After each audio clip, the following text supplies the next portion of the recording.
안녕하세요. 혹시 인기 예능 유퀴즈 온 더 블럭 보시다가 저 단어는 무슨 뜻이지? 하고 궁금했던 절 있으세요? 오늘은 바로 그 방송에 나와서 화제가 됐던 네 가지 단어들을 한번 속 시원하게 파헤쳐 보려고 합니다. 봄날의 예쁜 디저트부터 아주 오래된 법전, 그리고 지금은 거의 쓰지 않는 추억의 인터넷 용어까지 전혀 다른 시대와 분야를 넘나드는 재미있는 단어 여행, 지금 바로 시작할게요. 자, 오늘 우리가 함께 알아볼 네 가지 단어입니다. 첫 번째는 눈과 입이 모두 즐거운 진달래 화전. 두 번째는 인간의 잔혹함을 꼬집는 사자성어, 인면수심. 세 번째는 고대 바빌로니아의 엄격한 질서, 함무라비 겁전. 그리고 마지막으로 인터넷 초창기 시대로 떠나보는 시간여행, 부시소까지. 하나씩 자세히 들여다볼까요? 네, 그럼 첫 번째 단어의 문부터 열어보겠습니다. 바로 진달래 화전이에요. 이름만 들어도 벌써 막 향긋한 꽃내음이랑 따스한 봄 햇살이 느껴지는 것 같지 않으세요? 꽃으로 전을 부친다고? 처음 들으면 좀 낯설 수도 있을 것 같아요. 하지만 우리 조상님들은 예로부터 이렇게 아름다운 꽃을 음식에 활용해서 멋과 풍류를 즐기셨답니다. 바로 이 모습입니다. 와, 정말 그림같이 예쁘죠? 화전이라는 건요, 찹쌀가루를 뜨거운 물로 반죽해서 동글 납작하게 빚은 다음에 기름에 지져낸 떡이에요. 그리고 그 위에 마치 수줍은 새색시 볼처럼 연분홍빛 진달래 꽃잎을 살포시 얹어서 마무리한 게 바로 진달래 화전인 거죠. 한 입 딱 베어 물면 쫀득한 떡이랑 같이 은은한 봄의 향기가 입안에 싹 퍼지는 그야말로 눈, 코, 입, 오감으로 즐기는 우리 전통 디저트라고 할 수 있습니다. 자, 이 향긋한 꽃밭에서 잠시 나와서요. 이번에는 분위기를 완전히 바꿔보겠습니다. 두 번째 단어는 바로 인면수심입니다.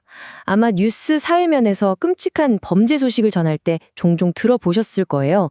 그만큼 아주 무겁고 또 섬뜩한 의미를 담고 있는 사자성어입니다.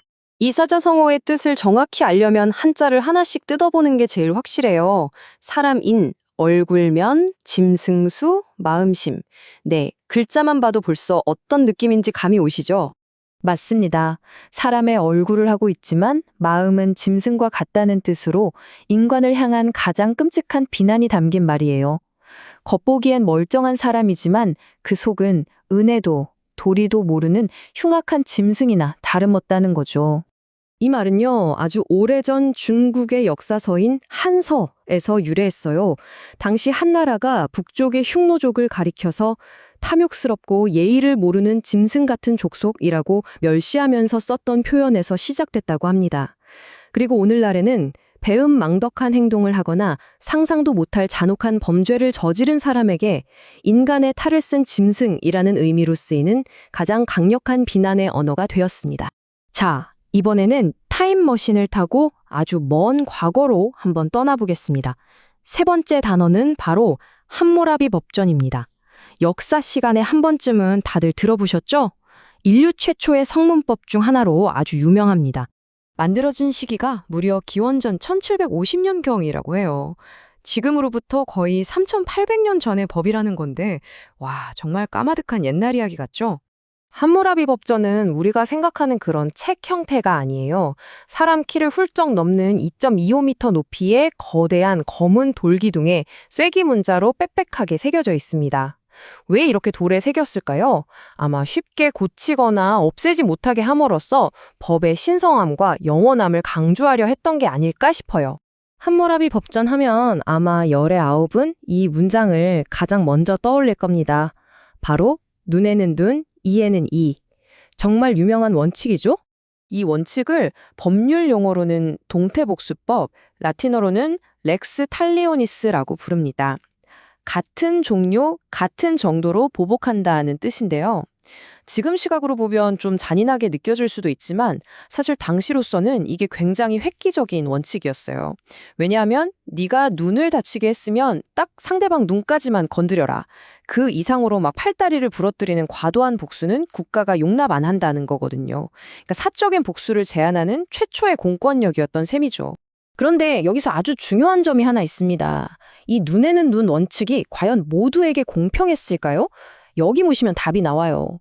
귀족이 다른 귀족의 눈을 멀게 하면 똑같이 자기 눈도 멀게 하는 벌을 받았어요. 하지만 만약에 귀족이 노예의 눈을 멀게 했다면 그냥 본으로 해결하면 끝이었습니다.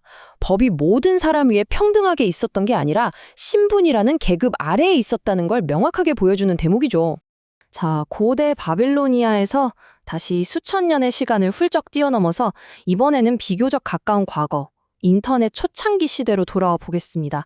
마지막 단어, 부시sob입니다. 혹시 이 단어 들어보신 분 계신가요? 아마 좀 생소하실 수도 있어요. 푸시sob을 이해하려면 먼저 시sob이라는 단어를 알아야 하는데요. 시sob은 시스템 오퍼레이터의 줄임말이에요. 지금처럼 인터넷이 발달하기 전 1990년대에 하이텔이나 천리안 같은 PC통신 서비스가 있었거든요. 거기서 각종 동호회, 그러니까 요즘에 온라인 카페나 커뮤니티를 만들고 관리하던 사람을 시sob이라고 불렀습니다. 오늘날의 커뮤니티 관리자나 어드민이랑 비슷한 역할이라고 보시면 돼요. 하지만 당시 시sob의 권한은 지금 관리자랑은 비교도 안 될 만큼 정말 막강했습니다. 동호회 규칙도 직접 만들고 회원을 받을지 내쫓을지 결정하고 모든 게시물을 관리하고 삭제하는 권한을 혼자 다 가졌어요. 말 그대로 그 온라인 공간의 절대 권력자, 거의 왕이나 다름없었습니다. 그래서 시sob이 어떤 사람이냐에 따라 동호회의 분위기나 운명이 결정되기도 했죠. 이 표를 보시면 그 역사가 한눈에 들어오실 거예요. 1990년대 PC통신의 시속은 2000년대 다음 네이버 카페 시대의 카페직이나 매니저로 이어졌고요. 지금은 웹사이트나 SNS에서 관리자나 영어로 어드민, 모더레이터라고 불리고 있죠. 이렇게 온라인 플랫폼이 발전하면서 커뮤니티 운영자의 이름도 계속 바뀌어 온 겁니다. 자, 그렇다면 드디어 오늘의 주인공 부시sob은 과연 누구였을까요? 네, 눈치채셨겠지만 바로 서브 시속을 줄여서 부르던 말이에요. 막강한 권력을 가진 왕이었던 시sob을 도와서 게시판을 관리하고 회원들을 돌보던 지금으로 치면 부매니저나 부운영자에 해당하는 직책이었던 거죠. 오늘 우리는 아름다운 우리 전통 음식 진달래 화전부터 인간의 본성을 꿰뚫는 인면수심, 고대 사회의 질서를 담은 함무라비 법전, 그리고 추억의 인터넷 용어 부시sob까지 4가지 흥미로운 단어의 세계를 여행해봤습니다. 각각의 단어들은 전혀 다른 시대와 문화를 배경으로 하고 있지만 그 속에는 결국 우리 인간의 삶의 흔적이 고스란히 담겨 있는 것 같아요. 오늘 이 시간이 여러분의 지적 호기심을 채우는 즐거운 경험이 되었기를 바랍니다.